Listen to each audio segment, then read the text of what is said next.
Amém. Vinde, Espírito Santo, enchei os corações dos vossos fiéis e acendei neles o fogo do vosso amor. Enviai o vosso Espírito e tudo será criado e renovareis a face da terra. Oremos. Ó Deus, que instruíste os corações dos vossos fiéis com a luz do Espírito Santo, fazei que apreciemos retamente todas as coisas, segundo o mesmo Espírito, e gozemos sempre da sua consolação. Por Cristo Senhor nosso. Amém. Muito bem, a gente aqui de novo. Estamos nós, depois de 5 meses de férias. Nossa, tiramos férias, parece o Jô Soares. Caraca. Lembra do Jô Soares tirando férias? Parava em novembro, voltava só em junho. De 2 anos depois. Estávamos de férias E voltamos a agora. gente tentou voltar há uns dias. Uma semana atrás, mas não deu certo. Tivemos uma pequena entrada, aí a máquina deu um pau, aí quebrou, mas enfim. Foi a gravação, né, Lu? Que a máquina, a configuração dela. Deu pau na câmera e depois deu pau no apresentador. Não, pessoal, Deu bug e deu bug. deu tudo errado. Deu tudo errado. Bug da máquina. Eu tive uma crise de enxaqueca no meio da gravação. No meio da pessoal. gravação. No meio da gravação. Mas Foi eu estou- terrível. E eu tenho enxaquecas pesadíssimas. Mas enfim, estamos aqui umas 3 semanas depois. 3 semanas depois. Que dia é hoje? Que dia é hoje? 7 de fevereiro 7 de de fevereiro de 2025. 2025. Sei lá que horas que ela vai, deve ser umas 3 8h40. anos. 3 anos já. 3 anos, Quase 4 anos. Quase, isso aí. Caramba! E você que está chegando agora, seja muito bem-vindo. E por lembrar nisso, Adão tem um bico. Quem assistiu nosso primeiro podcast? 39. 39. Nós vemos podcast, né? Lembra? O Adão tem um bico e... Isso foi o episódio 1, O 2. primeiro. Nós estamos indo pro 37º episódio. Para 39. você, 39. Para vocês que estão vindo para cá agora, sejam muito bem-vindos ao podcast Direto da Arca. Eu sou o Fagner. Eu sou o Ale, para quem não nos conhece, sejam super bem-vindos. Nós estamos gravando uma sequência de episódios da leitura comentada do livro História de uma Alma, da Santa Teresinha do Menino Jesus e da Sagrada Face. Quem está chegando aqui nesse episódio aqui, nós vamos fazer a leitura do capítulo 7. Volte pro capítulo 1. Acho que não tem ninguém chegando aqui sem ter passado pelos outros capítulos, né? Não é Mas se tiver, que faça, né? a O leitura. pessoal que nos acompanha aí, acompanha todos os episódios, galera, maratona mesmo. Agradecemos também todos os comentários no YouTube, Comentários no YouTube, comentários no Spotify, mensagem tem no Instagram também. mensagem no Instagram. A gente tem que postar pouco no Instagram. Mas a ideia é aumentar. Faz 3 anos ali. Mas é que Se agora vocês que ouvem os episódios antigos, a gente vai conseguir um dia. Mas se vocês continuarem compartilhando com as pessoas, compartilhando com a galera, logo tem uma equipe por detrás das câmeras mesmo. quero agradecer. Acho que semana que vem eu vou estar num podcast lá do pessoal da Jovens Sarados, da Parada Inglesa. Eu não lembro o nome do podcast, mas eu estarei com eles na semana que vem. Depois, quando tiver. Semana que vem, acho que é na quarta-feira, vai ser ao vivo. Ou seja, ele vai sair muito antes da gente aqui, porque eu acho que ele grava e já publica. Um negócio mais ou menos assim. Ou grava ao vivo, ou grava com live. Mas eu estarei lá. Obrigado, pessoal do Jovens Sarados, da Parada Inglesa. Eu fiz uma pregação na semana passada, na quinta-feira passada. E eles estão produzindo um monte de vídeos, um monte de fotofrases. Muito legal, muito legal. O pessoal até me perguntou, nossa, quem é que fez isso? Não, é que eles que fizeram, eu não fiz nada não. Eles que fizeram da pregação que eu fiz lá, então muito bacana, obrigado aí pra vocês. Sei que tem gente vindo pro nosso podcast aí dessa pregação. E eu todos muito bem-vindos. E aí, bora de ler? Vamos lá então? Bora. Vamos começar, roda a nossa vinheta. Vamos que vamos.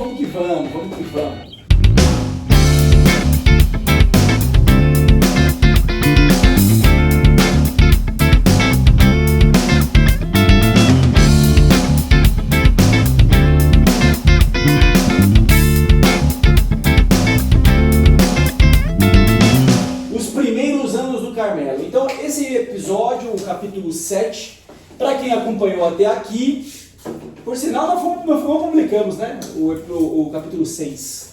Temos que publicar. Tá subindo O hoje. 6 está subindo exatamente neste momento. Aê, produção, subindo nesse momento, capítulo 6 para vocês, que foi a viagem de Santa Teresinha. O capítulo 6 teve tanta coisa, porque foi a viagem de Santa Teresinha para o Vaticano, né, junto com o pai, teve o pedido para o Papa, enfim, quem não ouviu, ouça lá ou compre o livro. Então vocês têm aí as opções. Acho que esse livro deve Compre o livro e ouçam lá. Ouçam lá além do livro. Pronto, lendo junto com a gente. Então vamos começar aqui. Aqui Santa Teresinha já está no Carmelo, na verdade o início do livro é a entrada no Carmelo, vale a pena essa leitura. Vamos começar então parágrafo 191, vamos que vamos, Ale? Os primeiros anos no Carmelo, de 1888 a 1890, 191. Escolheu-se para minha entrada, uma segunda-feira, 9 de abril, data em que o Carmelo celebrava a festa da Anunciação, transferida por causa da Quaresma. Na véspera, toda a família estava reunida em torno da mesa, onde me assentaria pela última vez. Ah, como são pungentes reuniões assim, na intimidade. Na ocasião que a gente não quer ser alvo de atenções, prodigam-se carinhos, palavras extremamente afetuosas, que fazem sentir o sacrifício da separação. Papai não falava quase nada, mas seu olhar fixava-se em mim com amor. Titia chorava de vez em quando, e titio dava mil demonstrações de afeto. Joana e Maria também se desdobravam em delicadezas para comigo. Sobretudo, Maria, que tomando-me à parte, pediu perdão das mágoas que julgava ter me causado. Por fim, minha querida Leoniazinha, que voltara há alguns meses da visitação, cobria-me ainda mais de beijos e carícias. Só resta Celina, de quem não falei, mas adivinhais, minha querida mãe, como se terá passado a última noite que dormimos no mesmo quarto. Ponto, vamos lá. Aqui alguns personagens importantes, né? Primeiro de tudo, dia da Anunciação do Senhor. Olha lá, festa da Anunciação, 9 de abril, foi transferido por conta do domingo.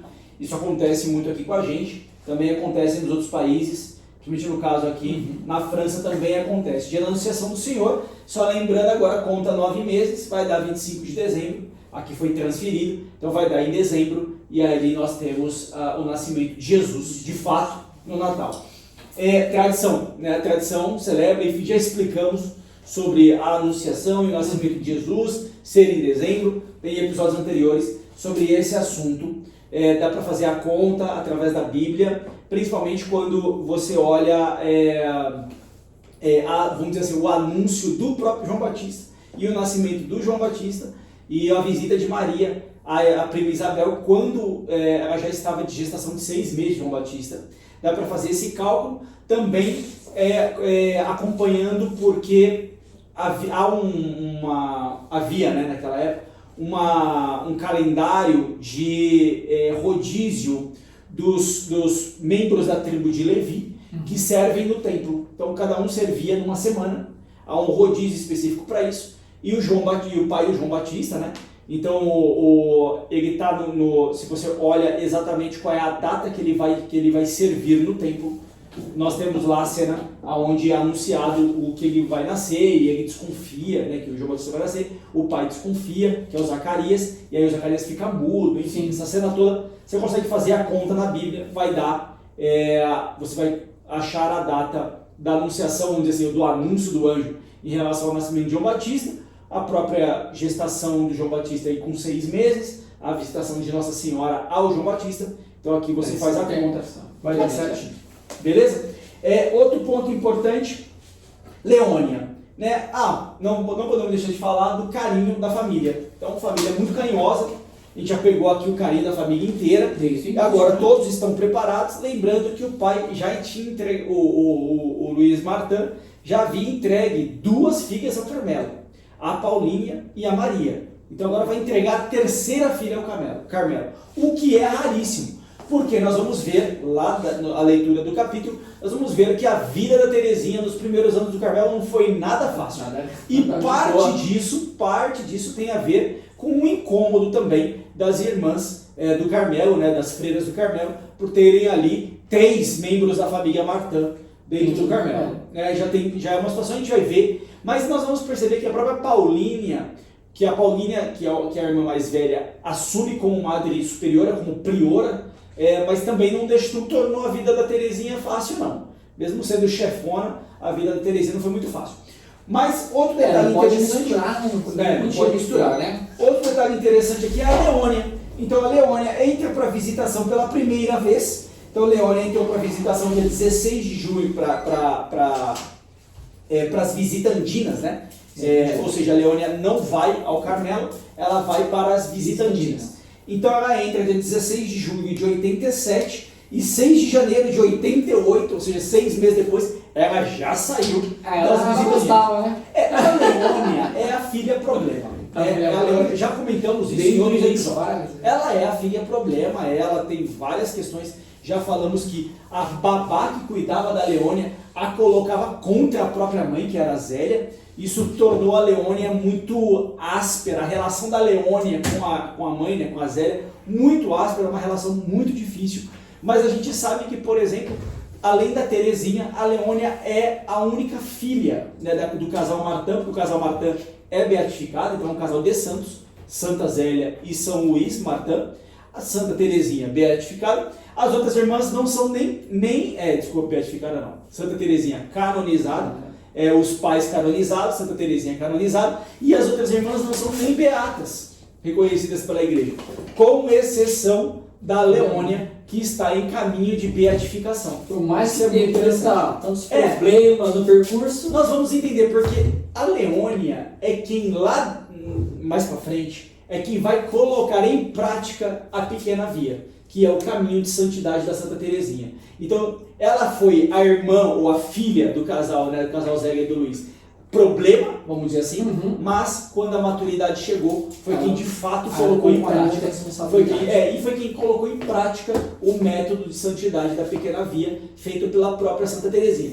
Até por isso, até hoje, lá na França, acho que em Lisieux ou em Alençon, um dos dois locais, posso estar com dúvida aqui, mas um dos dois locais é o Lisieux ou Alençon, onde está o túmulo da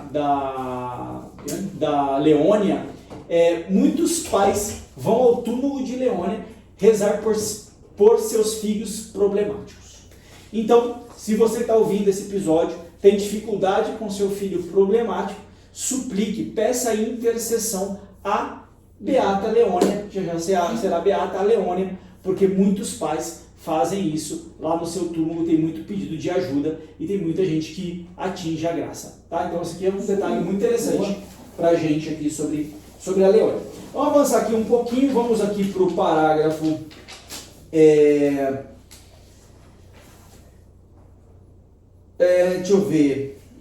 193, vamos lá. 193. Minha emoção não se manifestou por fora, depois de haver abraçado todos os membros de minha querida família. Pus-me de joelho diante do meu incomparável Pai, para lhe pedir a bênção, a fim de me conceder.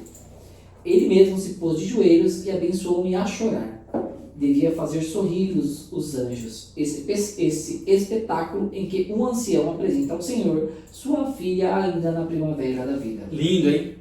Alguns instantes depois, as portas da Santa Arca se fechavam atrás de mim, e lá dentro recebi os abraços das queridas manas que me haviam servido de mães, e que dali por diante tomaria como modelos de minhas ações.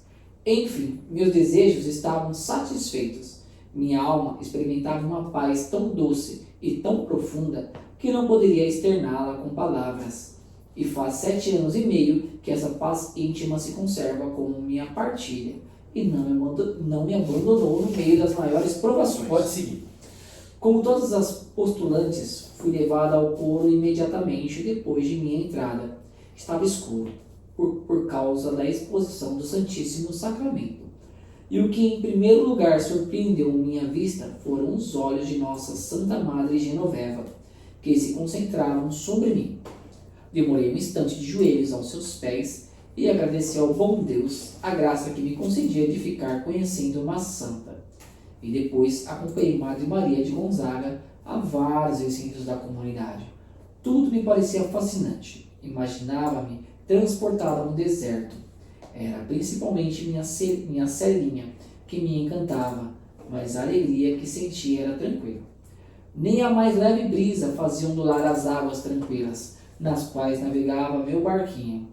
Nenhuma nuvem toldava meu céu azul. Estava plenamente recompensada de todas as provações. Com que profunda alegria repeti as palavras: aqui estou para sempre, para sempre. A chegada dela, a questão com o barquinho, já falamos muito no último episódio em relação ao barquinho.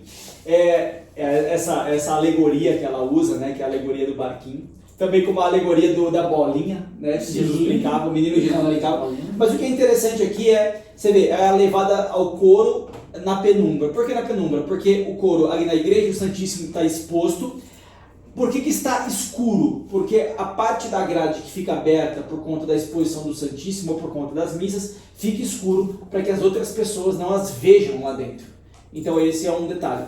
Eu até trouxe quando a gente tentou fazer a última gravação, para vocês irem, o Mosteiro de São Bento, em São Paulo, tem clausura lá também, vocês vão ver que há uma divisória, onde certamente os monges assistem à missa da parte fechada. Uhum. Então o padre os vê, e eles veem os padres, mas eles não veem as pessoas e as pessoas não os veem. Entendi. Isso é bem interessante. É como uma divisória da igreja, assim, é como uma divisória, um muro, vamos dizer assim, e ali fechado. No caso delas, tem a abertura, tudo apagado, para que ninguém as veja lá dentro. Muito interessante isso. Tem o altar, vê o Santíssimo Sacramento. Elas veem o Santíssimo Sacramento, o padre está no altar, elas veem, mas o povo não vê. Só vê está lá na parte de...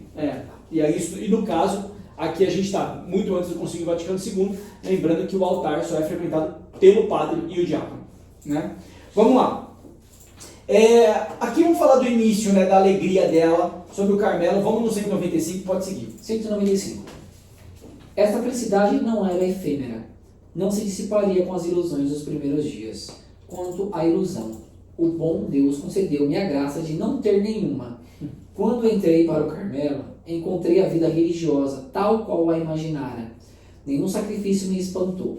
No entanto, vós o sabeis. Meus primeiros passos toparam mais em espinhos do que em rosas. Sim, o sofrimento estendeu meus braços e lancei-me neles com amor.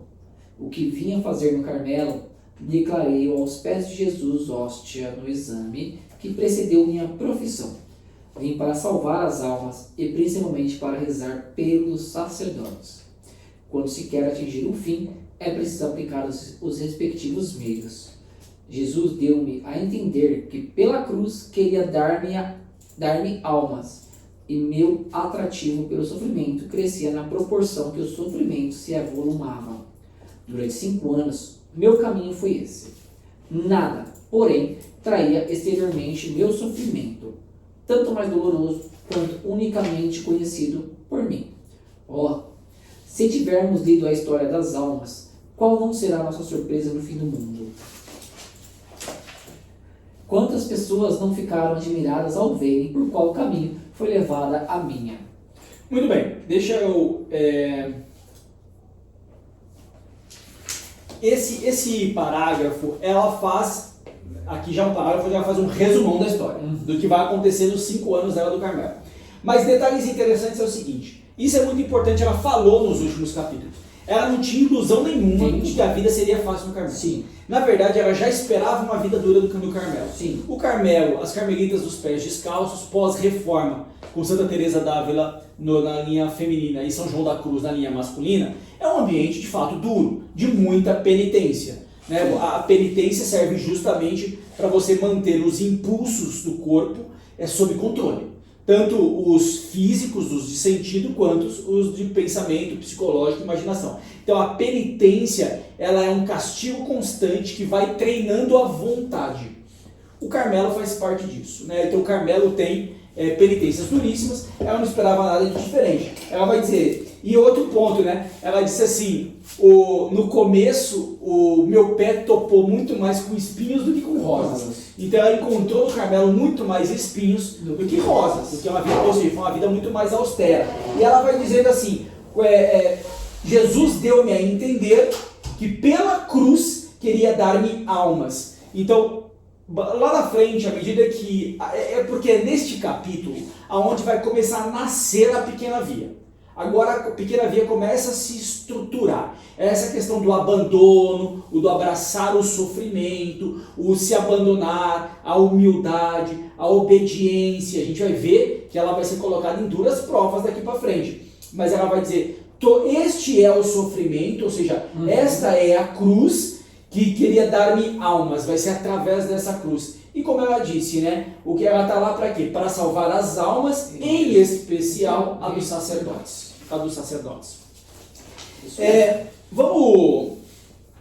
Vamos ali pro... Deixa eu pegar aqui.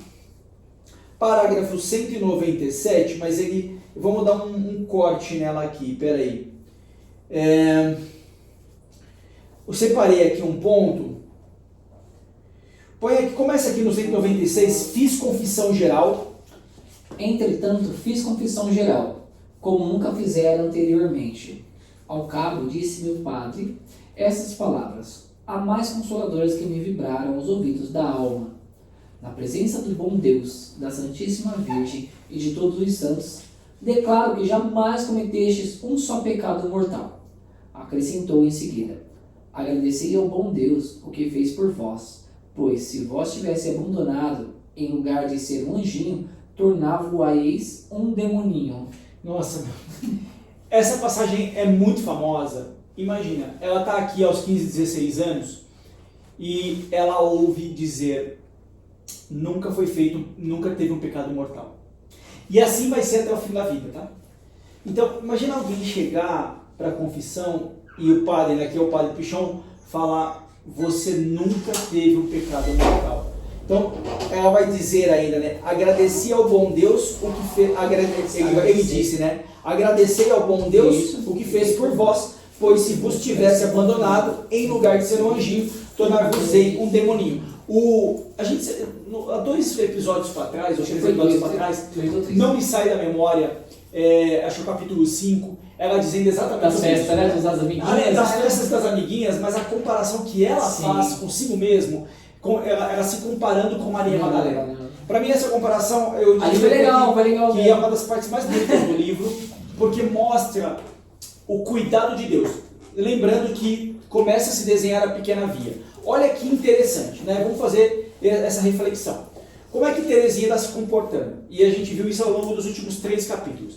Ela começa a entender que ela é de fato uma criança na mão de Deus. E ela quer ser, que Deus a enxergue como uma criança.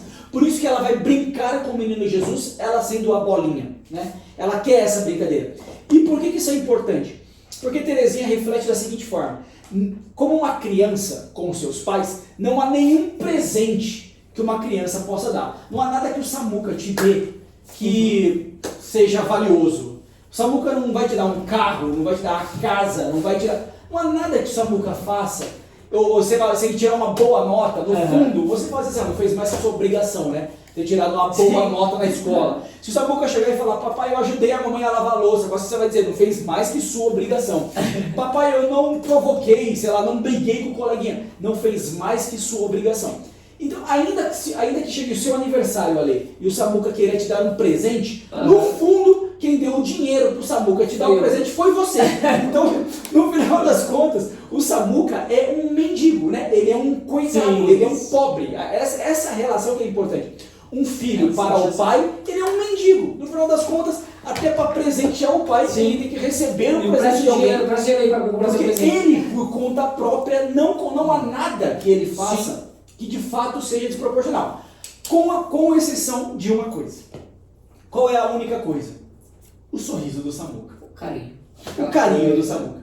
A gratidão do Samuca. Sim. Isso vai, lá na frente, a hora que o método começar a se estruturar, Santa Teresinha vai deixar muito claro que assim, Deus se sente obrigado, essa palavra é muito importante, se sente obrigado a se derramar de amor. Por que obrigado, né? Parece que alguém está manipulando Deus e Deus agora foi obrigado a se derramar de amor por você. Essa obrigação ela nada mais é do que uma manifestação do próprio amor. Que pai que ama o seu próprio filho, que na hora que vê o filho dando uma demonstração de carinho, dando um sorriso para ele, não se derrama de amor, né? O impulso é muito mais forte do que ele mesmo. Ou seja, é uma obrigação. Uma explosão, né? É uma explosão de sentimento. Então é uma obrigação. O pai se derrama de amor, não consegue, pela própria manifestação de carinho e, no fundo, de abandono do próprio filho. E aí é por isso que o padre Pichon vai dizer essa frase, ainda bem que Deus se manteve presente contigo, porque senão você teria, em vez de ser um anjo, seria um demônio, porque a própria Santa Teresinha vai dizer isso, quando ela diz assim, olha, com Maria Madalena, Deus deixou Maria Madalena pecar, e depois a resgatou. porque conseguiria resgatá-la. Como Maria Madalena tinha virtudes suficientes para se arrepender dos seus pecados e correr e abraçar a Jesus. Teresinha diz o seguinte, ela diz, olha, eu sou tão, as minhas virtudes, a minha desgraça é tão menor, ou minhas virtudes são tão menores do que Maria Madalena, a minha desgraça é tão maior do que a Maria Madalena, que se eu caísse no pecado, eu não retornaria. Eu não retornaria. E é exatamente a conclusão que o Padre Pinchon está dizendo aqui. Se você caísse no pecado, você nem retornaria. Então ela vai dizer assim, olha, como um pai que conhece seus diferentes filhos, me sinto mais amada do que a própria Maria Madalena. Porque a Maria Madalena, ele deixou pecar. A mim, ele nem deixou. Porque se ele me deixasse cair, eu não voltaria mais. Eu não retornaria. Então eu sou uma criança abandonada, me abandono nos braços de Deus, nos braços de Jesus, e a única coisa que eu tenho para oferecer para ele é um sorriso. E aqui ela fica feliz por perceber que ela jamais teve um pecado mortal, ou seja, ela nunca desapontou Jesus em nível máximo, a ponto de merecer o inferno.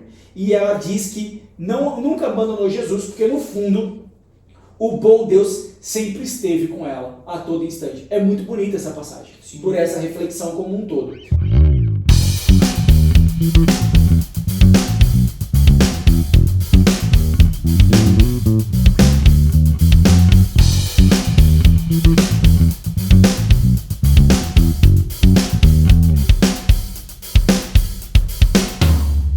E aí ela vai dizer, né? Não tive dúvida em admiti-lo, né? Que eu admiti que se o bom Deus não estivesse com ela, ela seria um demoninho em vez de um anjinho. Sentia quanto era frágil e imperfeita, mas a gratidão inundava minha alma.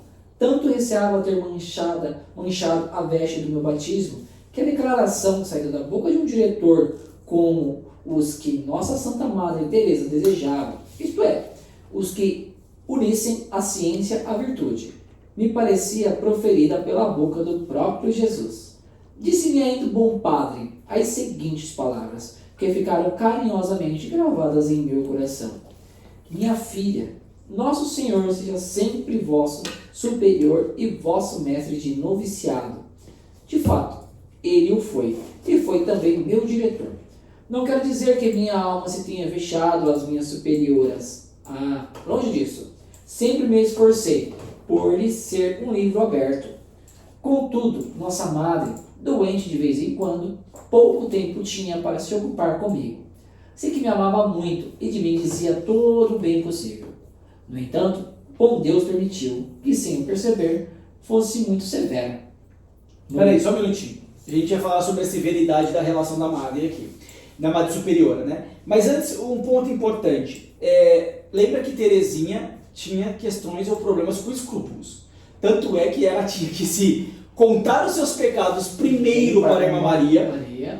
Aí a Maria filtrava os escrúpulos e dizia, olha, você vai confessar só esses outros aqui, porque esses que você me contou não são pecados. Então, por isso que ela dizia assim, eu receava ter manchado a veste do meu batismo. Sim. Mas, e você vê que o que ela confessou não foi escrúpulos, mas porque ela foi bem treinada pela Maria, ela sofre desse mal. Sim. E aí agora nós temos a passagem do quão severa foi o tratamento que foi dado para ela. Vamos seguir. Não podia encontrar-me com a armada superiora sem ter que beijar o chão. Beijar o chão. Acontecia a mesma coisa nas raras direções espirituais que me dava. Que graça inestimável! Como o bom Deus atuava de modo visível em que fazia suas vezes. Que seria de mim se fosse o xodó da comunidade, como o julgavam pessoas de fora, se em lugar de ver Nosso Senhor em minhas superioras, não considerasse talvez senão as pessoas, meu coração, tão bem preservado do mundo, ter-se-ia apegado a afeições humanas dentro da clausura. Ela vai dizer, infelizmente fiquei isenta dessa desgraça. O que ela está dizendo? Ela conseguiu olhar para as irmãs superiores, as madres superiores, e ver o próprio Jesus. E aí ela exerceu obediência. Só para vocês entenderem o nível da relação, leia aqui o rodapé ali, O porquê me fazia alguma sentido. Ele lembra, uma vez lembro-me. Uma vez lembro-me que, tendo em deixado uma teia de areia no claustro, disse-me na presença de toda a comunidade: bem se vê que nossos claustros são varridos por uma criança de 15 anos. Ide, pois, tirar a teia de areia e para o futuro sede mais cuidadosa. E o que mais me contristava era não achar uma maneira de corrigir meus defeitos. Por exemplo, minha lentidão, minha pouca dedicação em serviços. Um dia, pensei comigo que nossa madre, por certo, desejaria me ver-me aproveitar para o trabalho horas de folga, ordinariamente consagradas à oração. E sem erguer os olhos do trabalho, pus em oração minha pequena agulha. Como, porém, desejava ser sincera e nada fazer, senão sob os olhares de Jesus. Ninguém teve jamais conhecimento do que acontecera. Nessa altura do meu postulado, mandava-me minha mestra, às 4h30 da tarde, arrancar as ervas daninhas no jardim.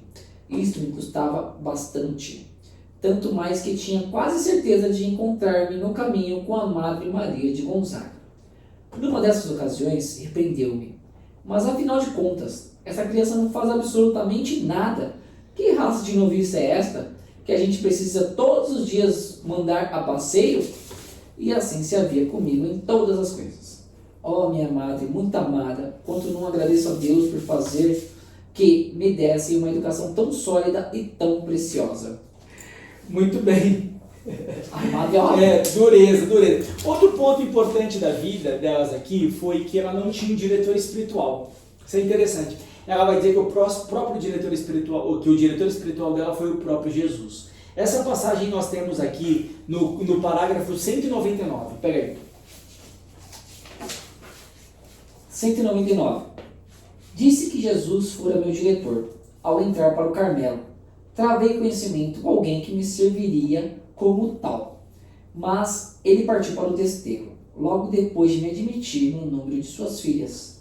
Assim, foi só conhecê-lo para logo me privar dele, limitada a receber uma carta sua por ano sobre as 12 que lhe escrevia.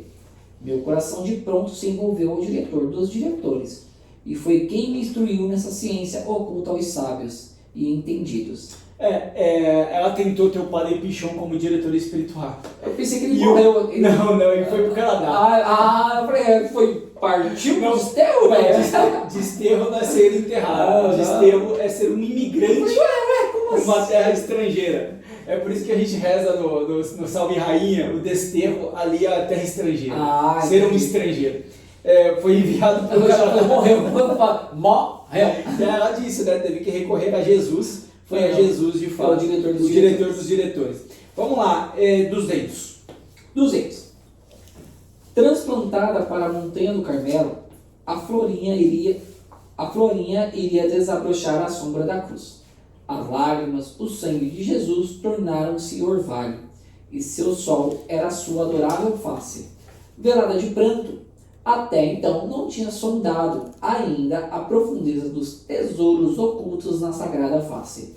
E foi por vosso intermédio, minha querida mãe, que aprendi a conhecê-los. Como há tempos a nós todas precedestes no Carmelo, assim também fostes a primeira a penetrar os mistérios do amor, escondidos na face de nosso esposo.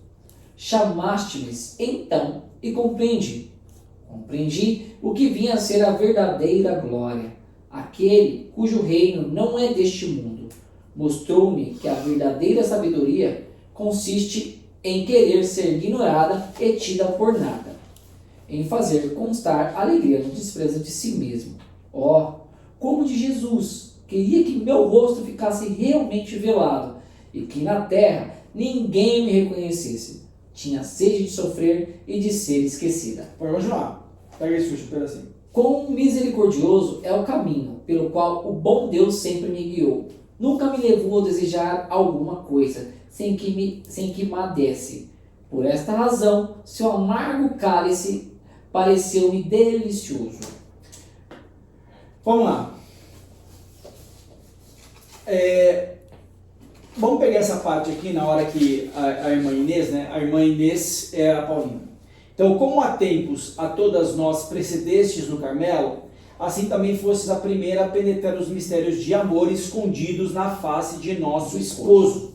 Chamaste-me então e compreendi. Compreendi o que vinha a ser a verdadeira glória, aquele cujo reino não é deste mundo. Mostrou-me que a verdadeira sabedoria consiste em querer ser ignorada e tida por nada. Vamos pegar aqui, esse é um detalhe importante. Devoção da Sagrada Face, tá? Nós temos ali a irmã Maria, a irmã, eu anotei aqui, a irmã Maria. A irmã Maria de São Pedro, vamos lá.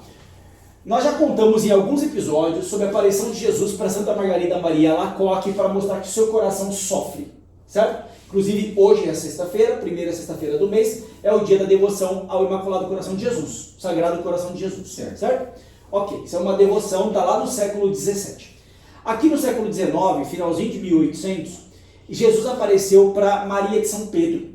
E para Maria de São Pedro ele mostrou a sua face. A face dele, que é a face que sofreu, que foi escarrado, que apanhou, que tomou soco, que teve a coroa de espinhos. Então imagine o rosto desfigurado de Jesus. Tá. Por que toda essa devoção é muito importante? Aquele rosto glorioso, ou de Jesus, não na glória do ressuscitado, eu quero dizer, mas o rosto de Jesus, que quem me viu, viu ao Pai, ou seja, que demonstrava o próprio Deus, o próprio amor de Deus, a própria feição, o rosto de Jesus, que é o rosto visto principalmente por Judas. Quando Jesus diz para ele, vai lá e faz o que você tem que fazer, e Judas vai traí-lo, aquele rosto ainda intacto, que revelava toda a grandeza de Jesus, minutos, horas depois de Judas tê-lo entregue, estava todo desfigurado. Então, se era a beleza do mestre, o próprio Isaías vai dizer, quão belos são os pés do mensageiro, mas o próprio livro de Isaías vai dizer, rasgaram o seu rosto, puxaram a sua barba, cuspiram na sua cara. Então, aquele rosto maravilhoso, visto por Maria Madalena, visto por todos os apóstolos, horas depois estava todo desfigurado, de sangue, de inchaço, de tanto que apanhou. Então, se havia alguma honra naquela fisionomia, aquela fisionomia foi toda destruída. É este rosto ensanguentado que Pedro toma contato quando nega Jesus, e no filme do Mel Gibson, isto é demonstrado com exatidão. Se vocês assistirem o filme do Mel Gibson de 2004, A Paixão de Cristo, você vai ver, na hora que Jesus está apanhando, depois que Pedro já havia negado, Jesus está apanhando e Pedro nega Jesus 3 vezes. Sim. Ele olha para trás e é justamente o contato com o rosto de Jesus que ele tem. Vejam isso no filme. Essa fotografia do filme é muito bem feita. Porque o rosto de Jesus, que Judas viu limpo, mas que não foi capaz de, mesmo olhando o rosto limpo do mestre, se arrepender, Pedro vê o mesmo rosto, só que agora todo desfigurado, e se arrepende. Ou seja, o rosto de Jesus, desfigurado, foi capaz de convencer Pedro e ajudá-lo na conversão. E aí Pedro, a partir daquele momento, sai desesperado e muito arrependido. Muito arrependido. Essa devoção à Sagrada Face de Jesus é esse rosto desfigurado que vai aparecer quase 1900 anos depois para Maria de São Pedro lá na França. E ela é uma carmelita e está no Carmelo. Não é o Carmelo de Lisieux, é o Carmelo de Tours. Mas ele aparece no Carmelo de Tours para ela e pede que seja feita uma reparação às blasfêmias que as pessoas estão fazendo contra Jesus e também contra os domingos. Já falamos muito disso aqui. Sim. Esse é o período da Revolução Francesa. Falamos muito disso aqui. Tem a aparição de Nossa Senhora em La Salette, falando exatamente sobre isso. Essa devoção se espalhou pela França e chegou até a família Martin, a família de Teresinha. Então, na casa de Teresinha, os pais de Teresinha já nutriam uma devoção pela Sagrada Face. Quando a irmã Paulina entra para o convento, ela leva essa devoção para lá também. Ela também leva essa mesma devoção para lá. Então, o que é interessante? O que Teresinha está dizendo assim? Eu preciso me humilhar como Cristo se humilhou. eu preciso ser desfigurada, como o rosto dele foi desfigurado. Como sofrer a mesma coisa que ele Eu sofreu. preciso sofrer como ele sofreu. Então que todo o meu orgulho acabe, seja destruído, seja esmagado, como o rosto dele foi destruído e foi esmagado. Entendi. Essa devoção à Sagrada Face fica reforçada por um outro detalhe histórico que aconteceu. Qual é o outro detalhe histórico em Turim que aconteceu? O Santo Sudário, que já havia sido descoberto há muitos séculos, a tradição sempre teve o Santo Sudário de Turim como o pano que envolveu o corpo de Jesus, Isso. ok? Sempre teve. Mas se você for lá, aquele pano imenso, aquele pano ele tem 4 metros de comprimento, né? Porque o Santo Sudário embala Jesus, não embala Jesus assim, na horizontal. Jesus é embalado, os corpos são embalados na vertical. Então você põe um lençol aqui, né? Deita o corpo em cima desse lençol, o lençol passa pelos pés e completa aqui em cima. Então você fica embalado, vamos dizer assim, né? Por isso que o lençol é gigante, tem 4 metros. Então, para cobrir o corpo todo de uma pessoa alta. Ok, por que é importante? Esse tecido ficava exposto e se via marcas, e se acreditava ser marcas de sangue. Mas eram marcas que assim, tem que fazer um esforço muito grande para ver uma imagem. O que aconteceu neste período, tá? Nesse período, mais ou menos uns 40 anos depois que Jesus apareceu para Maria de São Pedro. O que aconteceu? Um fotógrafo foi e tirou a foto do sudário, ok? Certo. Pensa que é o nascimento das máquinas fotográficas. É o nascimento das máquinas Tava o Luciano lá passando. Tava lá o Luciano, ele foi lá e tirou foto. Tirou foto. Aí, ó, máquina fotográfica, tirou foto. E o jeito de revelar, né, levou lá para a sala de revelar, e na revelação você tem o negativo da foto.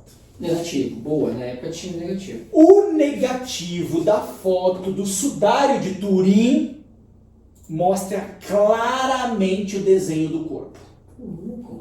E foi aí que pela primeira vez ficou claro que a tradição, o povo já sabia, o povo já percebia que tinha ali realmente o desenho de um corpo.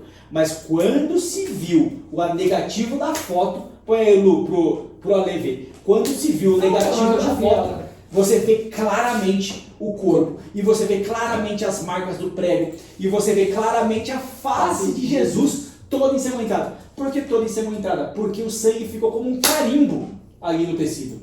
O sangue ficou como um carimbo no tecido. E a mancha de sangue apareceu no negativo. Ah lá. E aí ficou claro. Então, se a gente só consegue ver o rosto de Jesus todo no sudário de Turim, porque o rosto dele estava todo ensanguentado. E a parte mais forte, né? Do tecido? Tecido. Não, isso é um outro detalhe interessante. Não? O Santo Sudário de Turim é o objeto mais estudado da ciência. Nenhum objeto foi mais estudado do que o Sudário de Turim. Ele só teve uma coisa contra ele, foi feito um teste de carbono 14 em cima dele, da qual datou o tecido de 1100. Esse teste já foi completamente desacreditado, porque aquela amostra e o jeito que o teste foi feito, ele na verdade pegou a data da sujeira e da poeira do tecido, de quando o tecido foi encontrado em Turim. Porque o tecido foi encontrado em 1100, ali por volta do século XII. Foi quando o tecido foi encontrado. Então o teste do carbono 14 de datação foi muito mal feito. Quando foi feito um novo teste com ele, aí usando equipamento para pegar ali a radiação, que é uma outra forma de datação, aí se concluiu que o tecido é de fato, e as marcas também são de 2000 anos atrás. Esse tecido tem características igual de Guadalupe, que nós falamos aqui. Por exemplo, lembra do Guadalupe? Sim. Que a tinta, ela não encosta no tecido? Aqui é a mesma coisa. Então as marcas que estão no tecido não encostam no tecido. Então enfim, o sudário de Turim tem um monte de verificações. Uma delas, quando você falou, a marca do rosto é a mais forte? Não, não é. O detalhe interessante é o seguinte, a marca das costas é igualzinha à marca da frente. Mas como é que a marca das costas é igualzinha à marca da frente? Porque muito provavelmente estas marcas que foram feitas, essas marcas que estão feitas, e aí vem um detalhe interessante, por que só aparece no negativo?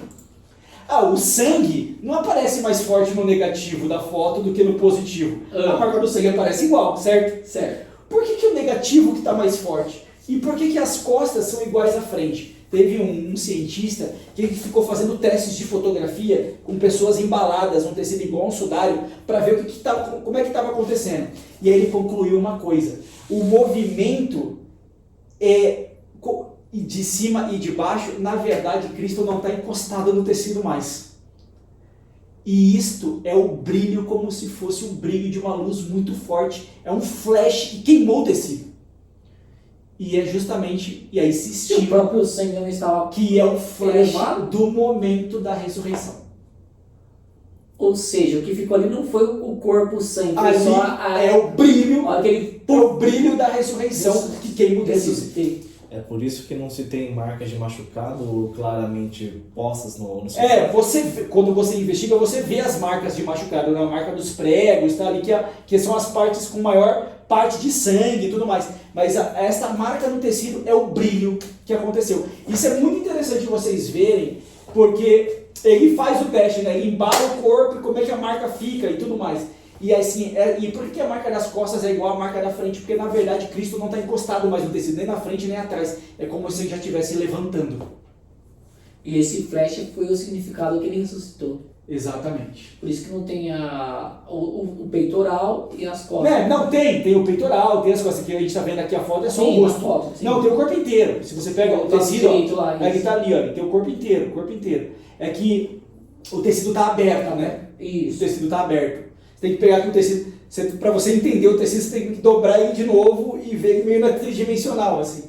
Porque o tecido está aberto. Ele pegou a frente e atrás, ele está aberto. Enfim, Santo Sudário é um dos objetos mais estudados da ciência, tem muito material sobre o Santo Sudário, mas eu quis dizer porque tudo é da mesma época de Teresinha.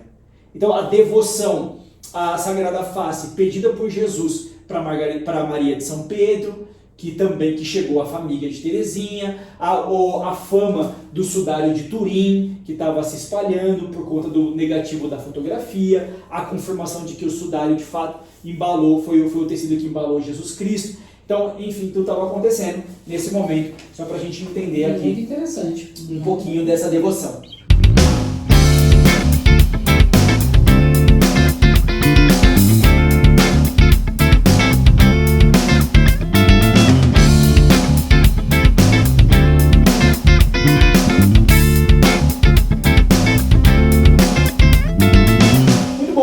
Muito bom, gostei. Vamos aqui passar pro 202. 202, era tempo? Era tempo? Sim. 202. Era tempo que um servidor tão fiel recebesse a paga de seus trabalhos. Era justo que seu salário se assemelhasse ao que Deus outorgou ao Rei do Céu, seu Filho único. Papai acabava de oferecer a Deus um altar. Ele próprio foi a vítima escolhida para ser ali imolada, em união com o Cordeiro sem mancha. Sabeis, minha querida mãe, nossas amarguras no mês de junho, mornemente no dia 24 do ano de 1888. Estas reminiscências calaram fundo demais em nossos corações, de sorte que não é preciso descrevê-las. Ó minha mãe, quanto não sofremos, e ainda era apenas o começo de nossa provação. Chegara, entretanto, a época de minha tomada de hábito. Fui admitida pelo capítulo, mas, com pensar em se fazer uma cerimônia, já falavam em me darem o hábito, sem que eu passasse para fora. Quando decidiram aguardar.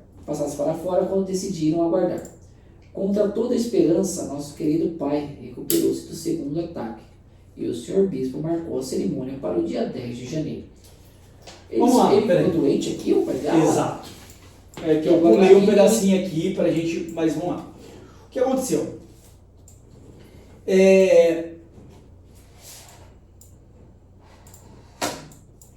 Estava dando uma olhada aqui se a gente pegava um outro parágrafo. Mas o pai começou a ficar doente. O pai dela vai ter um grande problema psiquiátrico até. Se eu não estiver enganado, foi uma picada de um bicho, de um mosquito. Se eu não me engano, foi na orelha. E do nada ele começou a ter distúrbios psiquiátricos mesmo. e nós vamos ver aqui.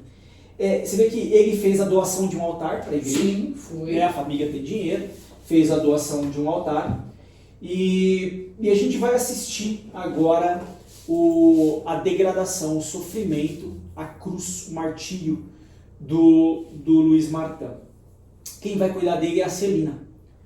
E a Celina, que tanto queria entrar para o Carmelo também, vai ser a quarta filha do Carmelo, na verdade não entra, porque ela vai começar a cuidar do Luiz Martin. A gente vai assistir isso aqui. Vamos seguindo aqui por 203, não ficava dando muito spoiler e é legal a gente pegar ali na frente. Vamos lá. Fora a longa espera, mas em compensação, como foi linda a festa.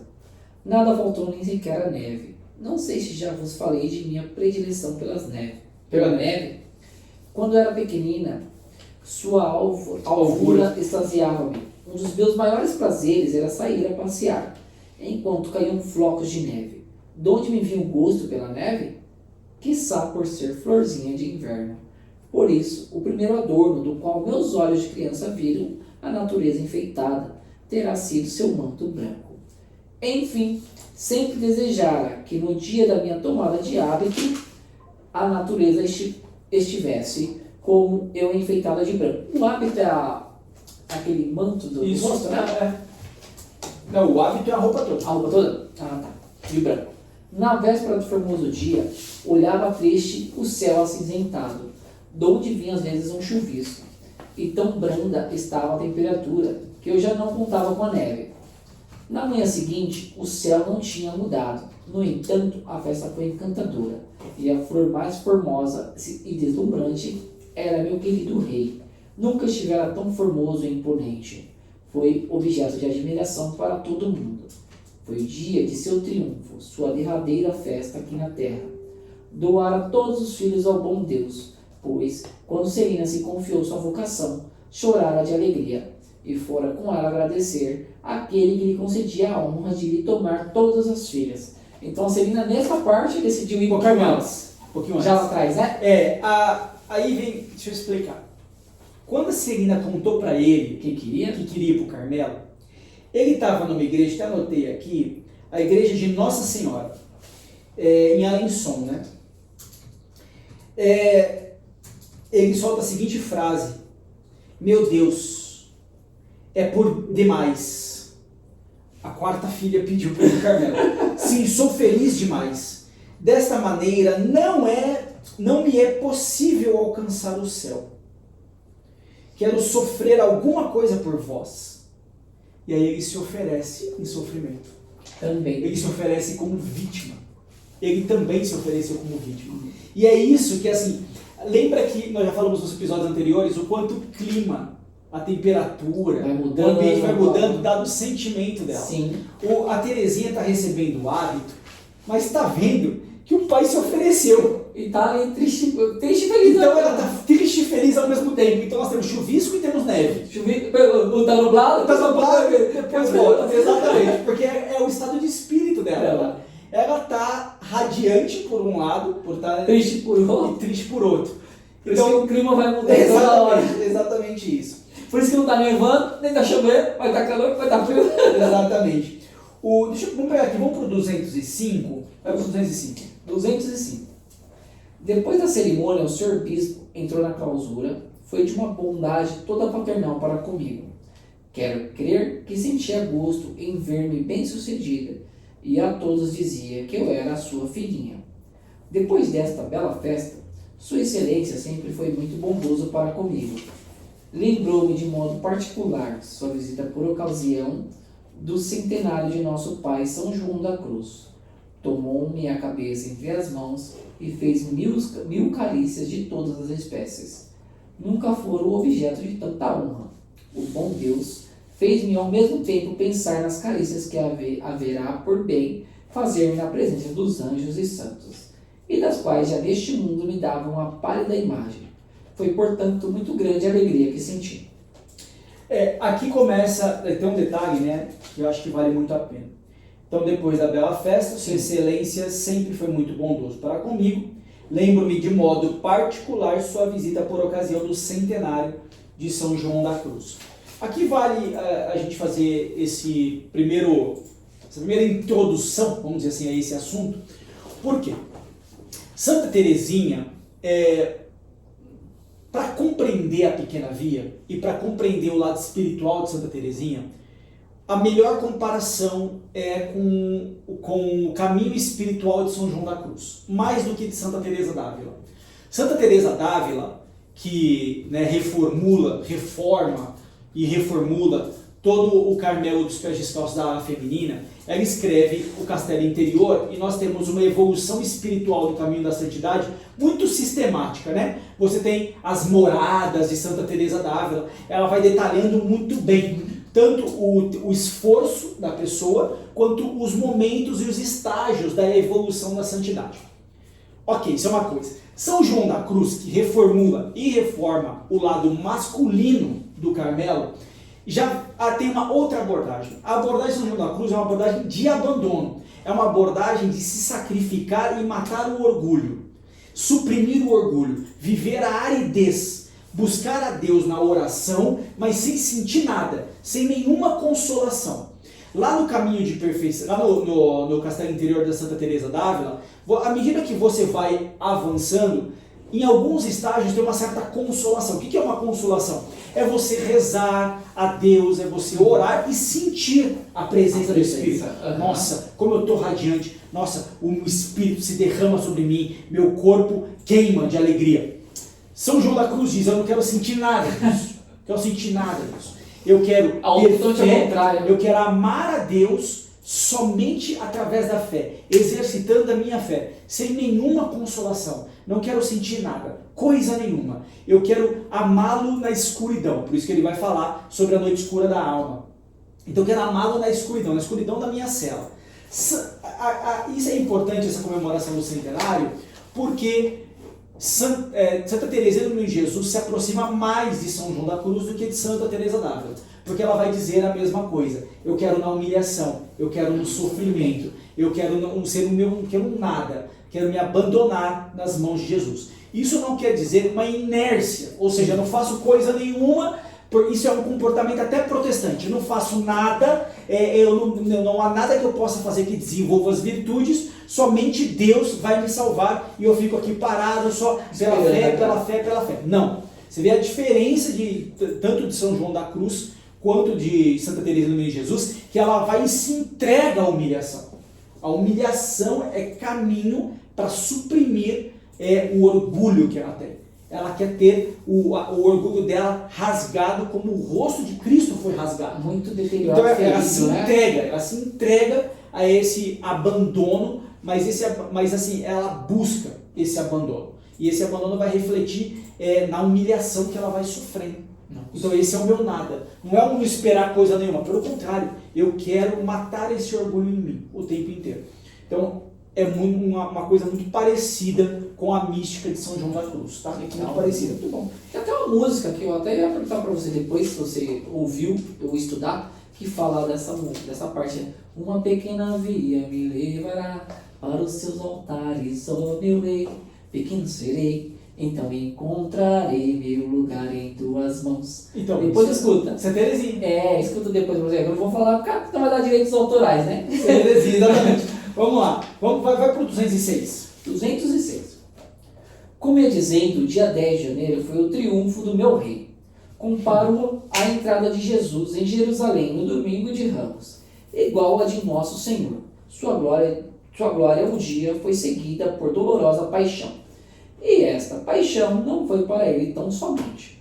Da mesma maneira que as dores de Jesus trespassaram com uma espada o coração de sua divina mãe, assim também nossos corações se comoveram com os sofrimentos de quem na terra estremecíamos no grau mais afetuoso possível.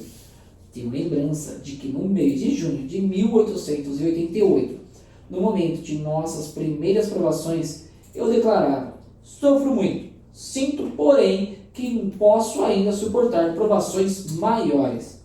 Não pensava, então, nas que me estavam reservadas.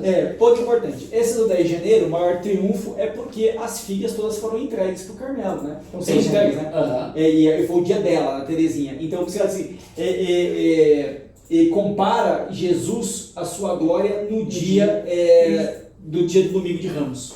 né? Que ele entrou todo Todo festivo. festivo. Só que logo depois virão grandes provações. Sim. Então você vê que essa Terezinha disse, eu pedi sofrimentos, mas eu não imaginava que estava por vir, de fato. Não sabia que no dia 12 de fevereiro, Não sabia que no dia 12 de fevereiro, um mês após minha tomada de hábito, nosso querido pai beberia o mais amargo e humilhante de todos os cálices. ó, aqui, dia 12 de fevereiro de 1889, o senhor Martin teve que deixar Lisieux para se internar na casa de saúde do Bom Salvador em Caen. E Caen é o local onde ficam as visitandinas, onde está a Leônia. Pode seguir. Naquele dia. Naquele dia, não repeti que podia sofrer mais ainda. Palavras não exprimem nossas angústias, motivo pelo qual não tentarei descrevê-las. Um dia no céu teremos prazer em falar de nossas gloriosas provações. Mas não nos sentimos desde já felizes de tê-las sofrido? Sim, os 3 anos de martírio do papai se me apresentam como os mais amáveis, os mais frutuosos de nossa vida. Não nos daria em troca de todos os êxtases e revelações dos santos. Meu coração transborda de conhecimento, pensando nesse inestimável tesouro, que deve provocar santa emulação aos anjos da corte celestial. Interessante porque quando a mãe estava falecendo de câncer, ela era muito novinha, né? Acho 4 anos. Agora aqui, muito novinha, 4 anos, agora aqui ela está assistindo os 3 anos de sofrimento do pai. Porque vão ser 3 anos terríveis, tá? Terríveis. Ele entra em delírios, enfim, coisas horrorosas acontecem. Ele perde completamente a consciência. Sim, pelo que você falou, vai ser bem complicado. Sim, pode seguir. Meu desejo de sofrimento? Meu desejo de sofrimento estava saciado, mas nem por isso diminuía a minha atração por ele. Daí minha alma teve logo parte nos sofrimentos do meu coração. Meu pão cotidiano era a secura. Meu pão cotidiano era a secura espiritual. Isso aqui é muito São João da Cruz. É muito São João da Cruz. Que vai dizer, eu não quero consolação nenhuma. Você vê que ela está vivendo o sofrimento do pai. Ela até diz, eu acho que já sofri demais, o meu sofrimento já está saciado. Sim. Mas eu não quero sair do sofrimento. Eu quero continuar E nele. ela busca a oração, busca consolação na oração e tudo que ela recebe é uma secura espiritual. Isso é perseverar na fé, mesmo sem sentir nada, mesmo sem sentir nenhuma consolação, o coração dela não vai ser tranquilizado. Eu não quero carinho, eu quero só sofrimento. E ela está experimentando o sofrimento mesmo. Mas, apesar de privada de toda a consolação, era a mais ditosa das criaturas, uma vez que todos os meus desejos estavam satisfeitos. Ó, minha querida mãe, quão doce não foi nossa aprovação, pois que todos os nossos corações só brotaram suspiros de amor e gratidão. Já não caminhávamos pelas veredas da perfeição. Todas as 5 voávamos. As 2 pobres pequenas exiladas de Caim. por quê? Quem são as 2 pobres pequenas que estão exiladas em Caim? Uma é a Leônia, que está nas visitandinas, e outra é a Celina, que está cuidando do pai. Tá cuidando do pai. Então as 2 estão em Caim. Por isso que ela vai vamos dizer. para ajudar, né? Não, a Leônia está nas visitandinas, que é em Caim. E a Celina foi lá para acompanhar o pai no internato do hospital. Para ficar cuidando dele. Para ficar cuidando do pai. Entendi. Vamos lá. Estando ainda no mundo, já não eram do mundo. Estando no mundo, já não eram do mundo. Oh, que maravilhas não operou a aprovação na alma de minha querida Celina. Todas as cartas que escrevi na época eram repassadas de resignação e amor. E quem fará ideia de nossas conversões no locutório? Em vez de separar-nos, as grades do Carmelo uniam mais fortemente nossas almas. Tínhamos as mesmas ideias, as mesmas aspirações, o mesmo amor por Jesus e pelas almas. A Leônia e a Celina foram se hospedar no orfanato de São Vicente de Paulo, nas imediações do Bom Salvador de Caen. Muito bom. Vamos lá. Quando a Celina e Teresa? Quando Celina e Teresa falavam uma com a outra, jamais se misturavam as conversações, uma palavra sobre coisas da terra. Todas já pairavam no céu, como outrora no mirante. Elas sonhavam com coisas da eternidade, e para gozarem sem detência a felicidade sem fim, como único quinhão aqui na terra, escolhiam sofrimento e desprezo. Isso é frase de São João da Cruz. Aqui, ó. Alusão ao dito de São João da Cruz sofrer e ser desprezado. Desprezado. Vamos lá. Assim, 208, 208. acompanhando. Assim decorreu o tempo de meus esponsais. Foi bem longo para a pobre Terezinha. Ao terminar meu ano, nossa madre disse-me que nem pensasse em pedir a profissão, porque o senhor superior certamente recusaria minha súplica. Caraca, fui obrigada a esperar 8 meses ainda. No primeiro instante, foi muito Você difícil. vê, né, cara? Humilhada, tendo que beijar o chão, Sim. o pai doente, as outras irmãs acompanhando o pai, e ainda assim, passa o período dela, ela está em sofrimento profundo, ela não tem consolação em nenhuma oração, e ainda assim, a Madre Superiora fala para ela, Não, sem não, chance, não vai. espera mais aí que você ainda não está pronta. Nossa. E ainda ela foi muito fervorosa, porque se fosse uma outra já tinha caído faz tempo, né? Você vê que assim, Mas ela pediu isso. o caminho espiritual dela está desenhado. Você vê que ela vai agradecendo o tempo Tanto inteiro tempo. as humilhações e o Sim. sofrimento, as duas coisas, né? A humilhação dentro do Carmelo, a supressão do seu orgulho dentro do Carmelo e o sofrimento por acompanhar a paixão, né? A cruz, a via crucis do Pai. Isso mesmo. E acompanhar a distância, porque ela está acompanhando com a Lá Serena. de dentro, né? Mandando cartas. Né? Imagina quando demorava uma carta pra chegar até lá. Nossa. Tipo, isso que é que nem nós no podcast, grava em janeiro pra ver se em março sobe. Vamos lá. Eu pensei que ia falar isso. Ou a gente tenta gravar, e demora 3 meses pra gente gravar. Vamos lá, no primeiro instante. No primeiro instante foi muito difícil aceitar o grande sacrifício, mas logo clareou a luz em minha alma. Na ocasião, estava meditando os fundamentos da vida espiritual do Padre Surim. Certo dia, na oração, compreendi que meu desejo tão vivo de fazer profissão estava mesclado de um grande amor Viu? próprio. Aí, esse é o ponto. Vamos pegar esse eixo aqui, tá? Vamos pegar esse detalhe. E vamos trazer para a nossa vida. O que ela percebeu? Ela falou, cara, fazer a profissão para pegar a evolução do lado, na verdade, é para eu falar, tá vendo? Eu consegui. Eu agora fiz a profissão no Carmelo. Eu passei aqui a fase do meu noviciado como um todo. Ou seja, é por ela. É igual a gente que, por vezes, você rezou o terço para dizer que rezou o terço. Para dizer para os outros que você reza o terço. Você carrega um escapulário deste tamanho para dizer para os outros que você é um católico piedoso e devoto. Você trabalha e faz o que faz na comunidade para se vangloriar. No final das contas, nada disso serve. E é o que ela está dizendo. Eu percebi que eu estava fazendo quase que para me mostrar para os outros, por amor próprio, por egoísmo, por vanglória. Não era para Jesus. E não é desse jeito. Então a gente tem que fazer como Terezinha está fazendo. A gente tem que se humilhar. Por que eu estou fazendo o que eu estou fazendo? É para me entregar de fato para a obra de Deus, para o serviço, para o desenvolvimento do corpo místico de Cristo, que é a igreja? Ou eu estou pegando esse trabalho de liturgia, de catequese, de sei lá o que, do podcast que seja, para se aparecer? Por que eu estou fazendo isso? Verdade. Qual o objetivo, né? Se for só para se aparecer, se for só por amor próprio, se for só por orgulho próprio, desista. Porque tem muita coisa pra se Porque está servindo para nada, pelo contrário, está te condenando, mais do que te salvando. Verdade, boa.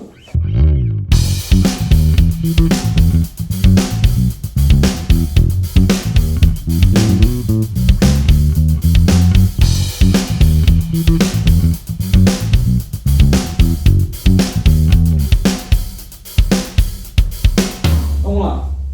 Uma vez que me tinha doado a Jesus para o alegrar e consolar, não devia obrigá-lo a fazer minha vontade, em lugar da sua. Compreendi ainda que uma noiva deve estar ornada para o dia de suas núpcias, e nada tinha feito nesse sentido. Então disse a Jesus, ó meu Deus, não vos peço para emitir meus sagrados votos, esperarei quanto tempo quiserdes. Só não quero que por culpa minha seja diferida a minha união convosco. Por isso, porei todo o meu empenho numa bela roupagem, recamada de pedrarias, quando achardes que o enfeite já está bastante rico, tenho a certeza de que todas as criaturas não vos impedirão de descer até mim, a fim de me unirdes para sempre convosco, ó meu bem-amado. Isso aí. Ou seja, pedrarias é que ela vai começar a desenvolver as próprias virtudes. Para na hora que chegar a profissão dela, for terminado o noviciado, ela realmente seja uma noiva como a Nova Jerusalém. Quando ela fala essa profissão, ela se entregar mais ainda sobre... É porque o primeiro ano é o noviciado. Certo. Então, o noviciado, ela ainda está com aquele véu branco. Tá, entendi. Então, passado o primeiro ano no noviciado, aí agora ela de fato se torna uma carmelita. Que vem aquele véu, tudo Que ela vai ter, inclusive tem um véu. E aí elas fazem uma Ah. festa, que é bem parecida com uma festa de casamento. Usam uma grinalda, usam um véu, legal. jogam flores, tem música. É igual casamento, quer dizer, é um casamento. É igual não, é um casamento. Caraca, Mas que é um legal. casamento com o próprio Jesus. Por isso agora ela está chamando Jesus de noivo. Entendi. Porque eu vejo uma parte de vezes profissão. É. Creio que todo mundo lá do outro lado Agora eu tem não tenho uma tanta curiosidade. certeza se nessa época, acho que nessa época é um ano só de noviciado e depois você já, nesse caso, já se tornava uma carmelita de fato. Vamos dizer assim, quase sem volta, né? Claro, se você pedir para sair, vai sair, mas vamos dizer sem volta. Se eu não me engano, agora tem dois estágios. Eu posso estar enganado com essa informação que eu estou dando, tá? Porque eu estou lembrando muito vagamente. Mas eu acho que é um ano de noviciado, depois tem mais 4 anos de mais um outro período, uma coisa assim, e aí só depois disso vem a profissão mesmo de fato. Muito bom. Vem o casamento, vamos dizer assim. Perfeito. É algo muito parecido com isso. Pesquisem aí e podem me corrigir. Ajudem aqui, ó, nos comentários. Vamos comentar aqui embaixo. Vambora. 209 é Vamos. É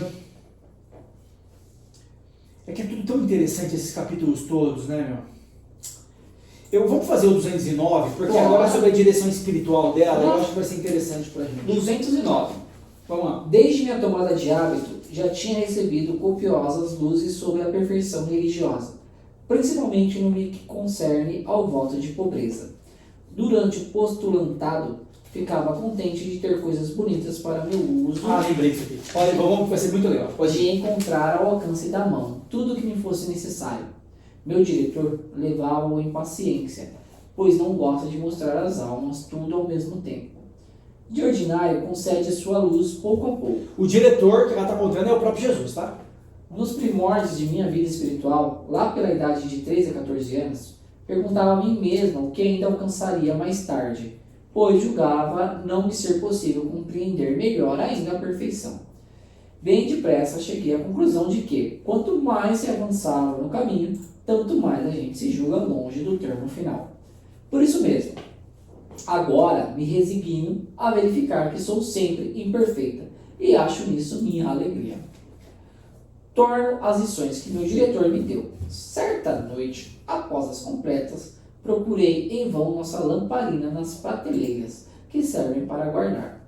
Era grande silêncio. Nenhuma possibilidade de reclamá-la. Deduzida que alguma irmã, querendo pegar sua lanterna, levara a nossa, e esta me fazia muita falta. Em vez de me aborrecer com a privação, senti-me muito feliz, percebendo que a pobreza consiste em ver-se alguém carente, não só de coisas agradáveis, mas até de coisas indispensáveis. E assim, nas trevas exteriores, tive luzes interiores. Vamos lá. A partir de agora, ela vai dar alguns exemplos de pequenos sofrimentos. Pequenos sofrimentos. Isso tem tudo a ver com a pequena via. Nós já teve isso um pouco lá atrás. Mas você vê que ela vai contar um detalhe assim, olha. Desde a minha tomada de hábito, né, quando ela entrou para o noviciado, já tinha recebido copiosas luzes sobre a perfeição religiosa, principalmente no que concerne ao voto de pobreza. Durante esse postulantado, ela ficava contente de ter coisas bonitas para o meu uso. Então ela gostava. A gente vai perceber que esse tal das coisas bonitas vão pegar lá na frente, tá? Porque vão começar a falar para ela, nossa, como é que você vai ser minha irmã? Toda redondinha, bonitinha, toda fofinha. Essas coisas. Lá na frente vão falar para ela assim, ela vai fazer a decoração do altar e as flores, até hoje, são doadas, né? As flores são doadas. Como a família dela tinha dinheiro, as flores mais lindas do Carmelo eram doadas pelo pai dela. Aí ela colocava as flores na frente, porque eram mais bonitas, óbvio, né? Aí uma irmã chegou e falou, claro que você colocou essas flores na frente, são as flores do seu pai, foi o seu pai que deu. Por isso, cara. Aí ela falou, deve ser isso mesmo. Comecei a colocar as flores do papai atrás. Então ela vai começar a fazer isso. A partir de agora vai ter essa coisa toda. Eu vou chegar pra ela e falar, nossa, como você tá gordinha. Ela tenta emagrecer. Aí depois outra pessoa chega pra ela e fala, nossa, como você tá magrinha. Aí ela vai começar a concluir que as pessoas são maldosas. E aí ela vai dizer, ótimo, que sejam mais maldosas comigo. Então ela começa a compreender isso e usar como caminho para ela mesma se desenvolver. Por isso que ela vai dizer aqui, alguém pegou a lamparina dela, é óbvio que pegaram. Ela disse, tá bom, então eu vou ficar no escuro mesmo. Tudo bem, tá tudo certo. Então se pegaram, eu vou ficar no escuro. Então é desse jeito. Esse Se eu reclamar, vou me trazer uma lanterna rápida. Muito interessante. Aí ela vai dizendo que o diretor espiritual, que é Jesus, né, vai mostrando essas deficiências que ela tinha do passado pouco a pouco. Pouco a pouco. Que nem aos 13 e 14 ela se achava muito perfeita, que é justamente quando ela vai fazer a viagem lá pro Vaticano. Daí o desespero dela para entrar no Carmelo logo. Por quê? Ela sabe, ela já se achava perfeita. Agora ela tá percebendo que não. Se achar perfeita, na verdade, era amor próprio, era egoísmo, era vanglória. Isso não era para ser. Não estava certo. Então você vê que agora ela vai começando a se desenvolver. Vamos pegar aqui, ó. Na época, empolgava-me. O verdadeiro amor dela. Na época, empolgava-me verdadeiro amor a objetos mais feios e menos cômodos. Foi, portanto, com alegria que me vi tirarem de nossa cela a linda brilhazinha e colocarem em seu lugar uma bilha grande. Uma bilha grande. Toda esborcinada. Fazia também muitos esforços por não me excusar.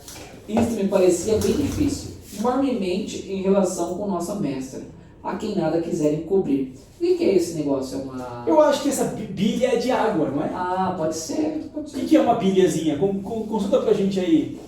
Acho que bilha é o canote de água. Sei lá. Vê? Qual que é o nome? Posso enganar? Bilha. O que é a bilha? O que é uma bilha? Bilha.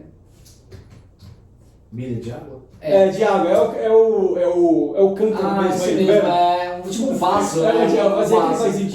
Vaso feio pra caramba. Ela tinha uma linda bilhazinha aí, trocaram por Essa coisa feia, até me assusta com esse negócio. Enfim. Ela chama de bilha esborcinada. Fazia também muito esforço por não me excusar. Isso me parecia bem difícil. Enormemente em relação com nossa mestra, quem nada quiserem cobrir. Não, a nossa mestra é porque, se eu não estiver enganado, foi quando a irmã Paulina assumiu como Madre Superiora. Porque a Maria de Gonzaga, a irmã Maria de Gonzaga já vinha como Madre Superiora há muito tempo. Por isso que era famosa e brava. E eles falavam, tinha uma piada lá que dizia que a irmã Gonzaga gostava mais de gatos do que das freiras.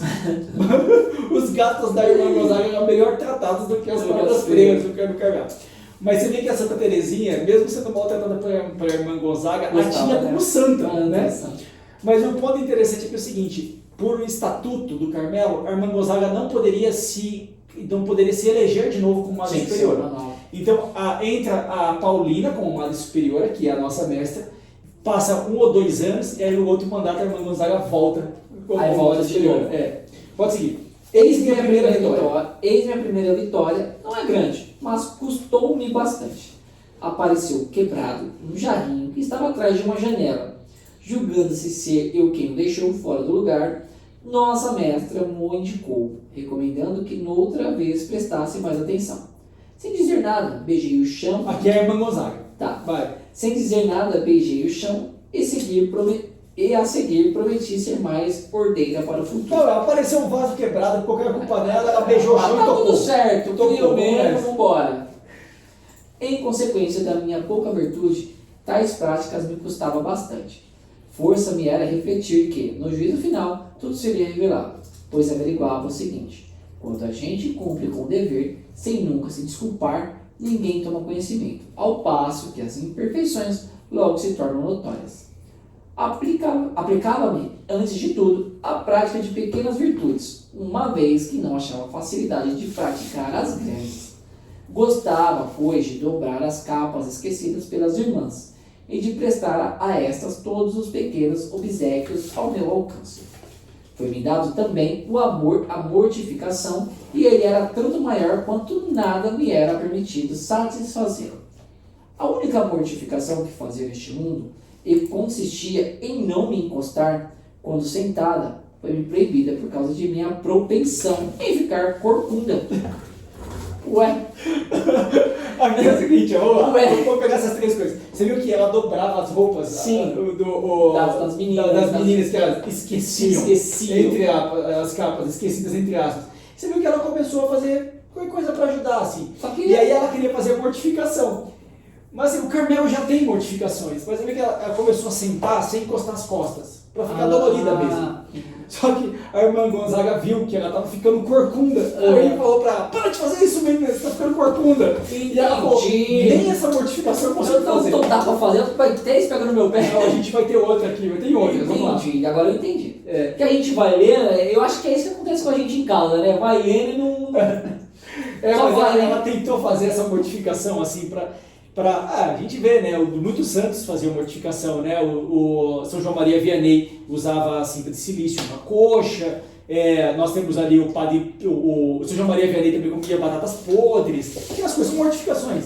Ela estava tentando fazer alguma mortificação, mas ela não conseguia fazer nem a de ficar desencostada, ela não conseguia, porque ela já estava ficando corcunda. Não há dúvida, infelizmente, que pouco duraria meu ardor se me fossem permitidas muitas penitências. Não há dúvidas, infelizmente, que pouco duraria. Por que pouco duraria? Porque ela vai morrer, Vai cara. morrer. Vai morrer. Outra coisa que eu lembro. As que me eram autorizadas, sem minha solicitação, consistiam em mortificar meu amor próprio, que me beneficiava muito mais do que penitências corporais. O refeitório, meu primeiro ofício logo após a tomada de hábito, proporcionou-me mais de uma ocasião para colocar meu amor próprio no devido lugar. Isto é, debaixo dos pés. Colocar o meu orgulho embaixo dos pés. É. Vai ver o porquê que aconteceu com ela. Pode seguir. Tinha, é verdade, o consolo de estar no meu ofício convosco, minha querida mãe, podendo observar de perto vossas virtudes, mas a aproximação constituía motivo de sofrimento.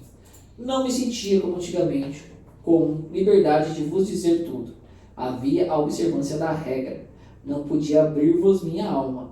Afinal, estava no Carmelo, e não mais no Buzier debaixo do teto paterno. Estavam as duas trabalhando na cozinha. Na cozinha. Mas no Carmelo é silêncio. Não pode ficar com a mulher. Então ela mais sofria do que outra coisa, porque ela não podia conversar com a própria irmã. E realmente, ainda hoje, esse silêncio profundo dentro. Para conversar, hoje eu não sei, né? Sim, Hoje, tá. exatamente, eu não sei. Mas na época da Terezinha, elas só podiam conversar num lugar chamado parlatório. Parlatório. Acho que passou alguma coisa lá pra dizendo, né? Elas têm que ir ao parlatório e aí no parlatório elas podem conversar. Fora do parlatório não pode conversar.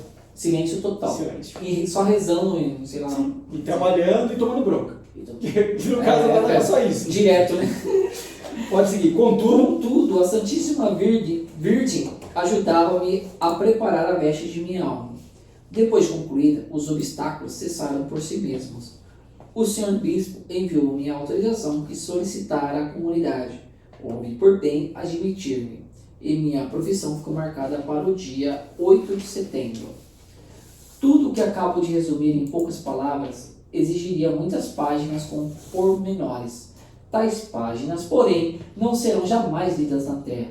Em breve, minha querida mãe, falar-vos de todas essas coisas em nossa casa paterna, no formoso céu, para onde sobem os suspiros de nossos corações.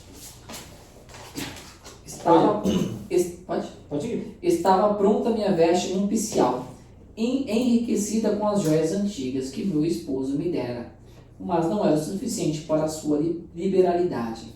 Quis ele dar-me novo diamante de um fulgor incalculável. A aprovação de papai, com todas as dolorosas circunstâncias, representava as joias antigas, e a nova foi uma aprovação, pequenina na aparência, mas que me fez sofrer muito. Vamos lá, triste, pode seguir. 214. 214 agora. Desde algum tempo, estando um pouco melhor quando saía, levava em carruagem nosso pobre paizinho, e até pensaram em fazê-lo viajar por estradas de ferro para vir visitar-nos. Naturalmente, Celina logo achou que se devia escolher o dia de minha tomada de véu, com a intenção de não fadigá-lo. Dizia, não deixarei assistir a toda a cerimônia, só no fim irei buscá-lo e levá-lo-ei devagar até a grade para que Teresa receba sua bênção. Nisso reconheço perfeitamente o coração de minha querida Celina. É bem verdade que o amor nunca alega impossibilidade por crer que lhe é tudo possível, tudo lícito. A prudência humana, porém, treme a cada passo e não tem coragem, por assim dizer, de pisar firme. Assim, o bom Deus, querendo meter-me à prova, dela se serviu, com um dócil instrumento, e no dia de minhas núpcias estava eu realmente órfã, já não tendo pai na terra. Podia confiante olhar para o céu e dizer com toda a verdade: nosso Pai que estás nos céus. Ele faleceu no dia que ela... A gente vai ter, depois vai ter mais detalhes sobre o sofrimento dele. Uhum.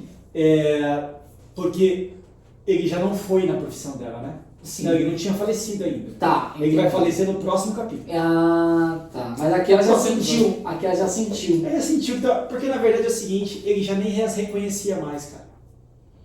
Ele já não as reconhecia mais. Eu, no próximo episódio, vou trazer mais detalhes sobre a doença Seria do legal. Marcão. Porque é no próximo episódio mesmo que vai falar. Vai falar mais, né? Vai falar mais. Então vamos acompanhar. Então, por isso que falamos algumas coisas aqui, mas a gente vai pegar mais os detalhes e você vê, né, o sofrimento que ela está vivendo dentro do Carmelo, e o orgulho se foi, e no dia da profissão dela, o pai, que é o dia que vai terminar o noviciado, o pai nem pôde estar lá. Mas a gente vai trazer mais detalhes disso no próximo episódio. Ele que... Então esse episódio foi forte, né, cara? inteiro. Porque agora as dores, os sofrimentos e a ausência de consolação na oração. Então aqui ela mostra pra gente o que é ter fé. Isso é ter fé. E isso é continuar evoluindo nas virtudes. A virtude que ela mais trabalhou aqui agora são as virtudes teologais. Aqui o que ela mais trabalhou foi a fé e a esperança. Nos próximos a gente vai ver ela trabalhando a caridade. Mas aqui ela trabalhou Que fortemente foi um bom percurso, a fé né? Um bom e a tempo. esperança, né? Que é a oração sem consolação, a aridez, os sofrimentos da vida, seja a humilhação dentro do Carmelo, seja o que o pai está vivendo, o sofrimento que o pai está vivendo, da qual ele se ofereceu por livre vontade, né? Como um caminho para o céu. Mas no caso da Santa Teresinha, a esperança, a certeza de que vai vê-lo no céu. Tanto é que ela disse assim, né? Já não tendo pai na terra, podia confiante olhar para o céu e dizer com toda a verdade: nosso Pai que estás nos céus. Então isso fica aqui pra gente. É um grande livro de desenvolvimento de virtudes, né? Forte. Esse eu acho Muito que bem, forte. pessoal. Forte, Senti né? muito forte. Eu senti esse. Esse é A gente que tá Você lendo vai agora ver mais aqui o afeição. próximo capítulo, que é o capítulo 8, desde a profissão até o holocausto, ao amor. Então é aqui que a gente vai pegar. Enfim, no próximo episódio vamos ver a morte do Luiz Martin, a entrada da Celina para o Carmelo e vamos dizer assim, o maior desenvolvimento da Pequena Via. Acho que a gente está no último capítulo do manuscrito A. Deixa eu só confirmar. Exatamente. Último capítulo. Nós iremos para o último capítulo do manuscrito A. E depois nós vamos entrar. O manuscrito B já é o... Aqui nós temos, né, a Irmã Maria do Sagrado do Coração, uma carta para a Irmã Maria, que já é a Pequena Via. O manuscrito B já é a Pequena Via. Muito bem. De bola, muito show. Estou avançando. É isso. Acho que por hoje é só. Tá bom. 1h26. Já deixa aquele like se você gostou, chegou aqui isso aí. até esse momento. Comente. Compartilhe também com a galera. Comente aí embaixo um oi, a gente Nos responde corrija. um oi também. Nos corrija isso ou complemente Sim, claro. sobre a vivência do Carmelo atual, quais são as regras do Carmelo atual. Boa, legal. Complemente aqui, ajuda a gente também. É isso aí, pessoal. Obrigadão, fiquem com Deus. Vamos rezar a nossa Ave Maria final. Bora. Ave Maria, cheia de graça, o Senhor é convosco. Bendita sois vós entre as mulheres, e bendito é o fruto do vosso ventre, Jesus. Santa Maria, Mãe de Deus, rogai por nós, pecadores, agora e na hora de nossa morte. Amém. Forte, né? Forte. Obrigadão, gente. Até mais. Tchau, Com gente. Deus. Com Deus. Tchau, tchau.